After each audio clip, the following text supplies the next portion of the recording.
Witam, Perkun. Analiza i typy na losowanie Eurojackpot w dniu 24 lutym 2023 roku. Zaczynam od spojrzenia szybkiego na poprzednie losowanie, czyli na mapę losowań i przechodzę do pierwszej metody sieci neuronowej. Program generuje wyniki oznaczone na czerwono. Ja sobie te wyniki oczywiście notuję w notatniku do późniejszej analizy. Kolejna metoda redukcji w dwóch opcjach, opcji krótkiej i opcji dłuższej.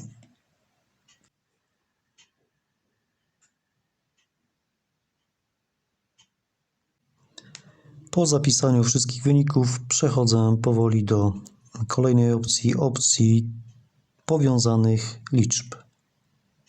Aby móc z niej skorzystać, wykorzystuję oczywiście wyniki poprzedniego losowania i wyznaczam liczby powiązane z liczbami z poprzedniego losowania i następnie je odnotowuję w postaci odrębnej jakby listy losowań, które będą mi pomagały przy kolejnej analizie. Dla dokładniejszego przyjrzenia się tym liczbom tworzę z nich osobną mapę losowań, która wskazuje mi, które liczby w jakim momencie, w jakim czasie, przy jakich innych liczbach pojawiały się wspólnie. Oczywiście podobną analizę robię dla samych częstości występowania liczb. Tutaj odejmuję oczywiście liczby z poprzedniego losowania, żeby nie sugerować się ich ilością występowania. I wychodzą takie tutaj liczby powiązane ze sobą, jak właśnie zapisałem w notatniku. Teraz mogę klasycznie już przejść do metody typowania za pomocą tabeli pewniaków. Najmocniejszą tutaj liczbą jest liczba 35, równie mocna jest 49. Pozostałe liczby typu 9, 37 i 6 to są liczby słabsze. Oczywiście wszystko zapisuję w notatniku, żeby mieć wgląd przy kompletnej analizie z wszystkich możliwych metod doboru liczb.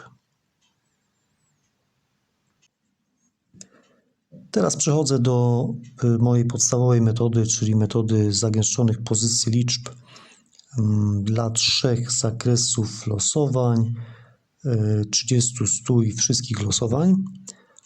Sprawdzam poszczególne elementy typu odległość, obszar występowania pozycji danych liczb, powtarzanie się tychże pozycji, sposób wchodzenia graficzny, także zagęszczenia, czyli te najbardziej zdystansowane pozycje, najbardziej odległe. To wszystko oczywiście porównuję do innych metod analiz.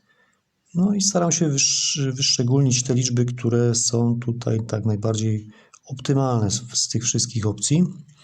Oczywiście zapisuję to wszystko w notatniku dla porównania z innymi metodami typowania.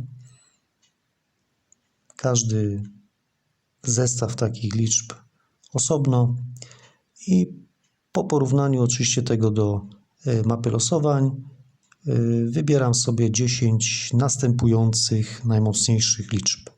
Są to liczby 7, 8, 11, 18, 30, 32, 35, 38, 44 i 49.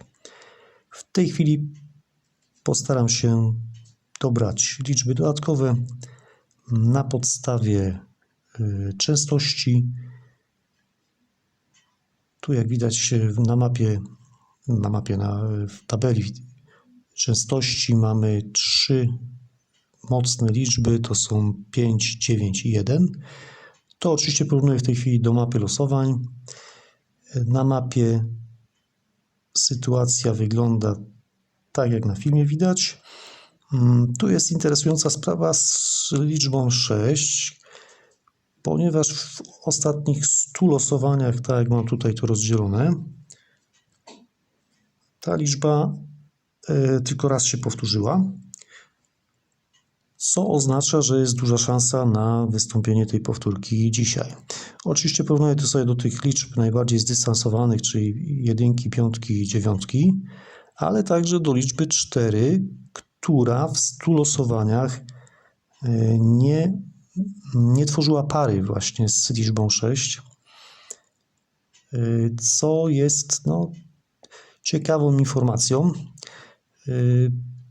Także sposób wchodzenia tej liczby przez taki przeskok, czyli co drugie losowanie, może powodować to, że dzisiaj liczby 4 i 6 wejdą razem. Także to jest mój ostateczny wybór. Tak wyglądają moje typy na dzisiaj. Życzę powodzenia i dziękuję.